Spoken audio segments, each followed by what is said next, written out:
Okey, Assalamualaikum warahmatullahi wabarakatuh. Sekarang jam menunjukkan hampir pukul 5 pagi dan insya-Allah kita akan check in bagasi untuk misi bantuan insaniah ke Filipina, insya-Allah. Insya-Allah sebentar lagi kami akan masuk ke dalam. Penat sebenarnya ni. Ngantuk.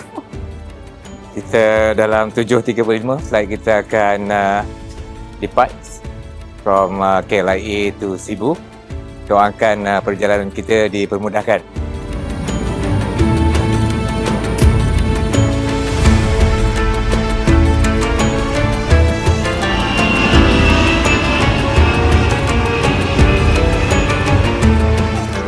Alhamdulillah baru sampai di airport Cebu ni.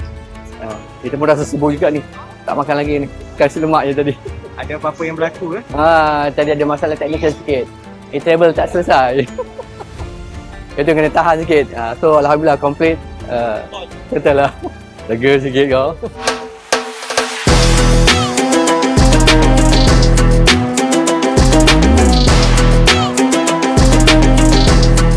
Saya lama dengan orang asli di Malaysia.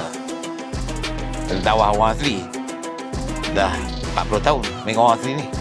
Saya main sini, saya buat pengalaman orang asli lah. Kumpul dia orang, mulai kambing, mulai lembu makan. Jadi kawan baik. Dan alhamdulillah sekarang kita berada di Lapu-Lapu Islamic Center.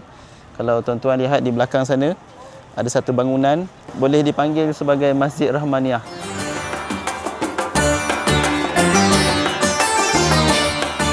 Inilah beras-beras yang akan kita sumbangkan kepada komuniti Muslim di mana ni? Di Lapu-Lapu City.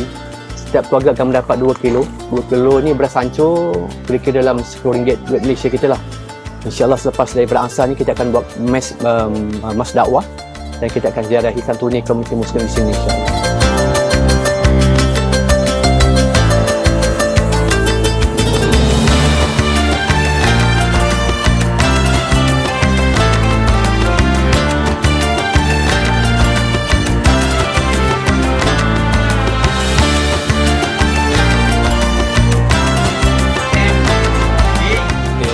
Berada di majlis dakwah, mudah-mudahan kita mohon kepada Allah Taala dan mereka mendapat hidayah daripada Allah Subhanahu Wa Taala, insya-Allah, amin.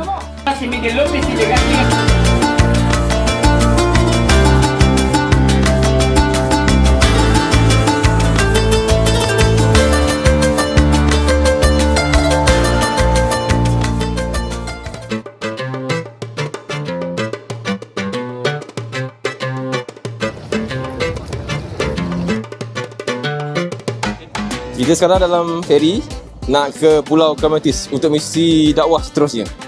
Jom.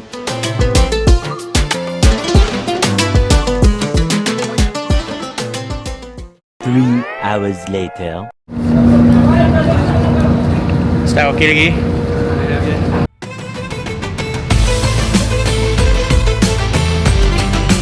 Dah hampir 24 jam.